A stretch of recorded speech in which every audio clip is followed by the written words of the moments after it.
Về đây anh em ta là một nhà, ngày nên chi cho nhau thắm từng nụ hồng, rộn ràng vui vang vang sáng những nụ cười, hãy sẵn sàng thắp lên ngọn lửa yêu mến.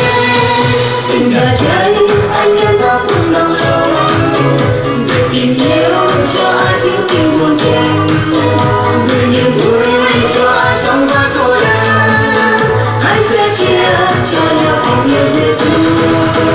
Tuổi trẻ hôm nay sức sống tràn đầy, theo bước Giêsu đời luôn dẫn thân. Tuổi trẻ hôm nay sức sống tràn đầy, ra đi sợ gì niềm vui là chi.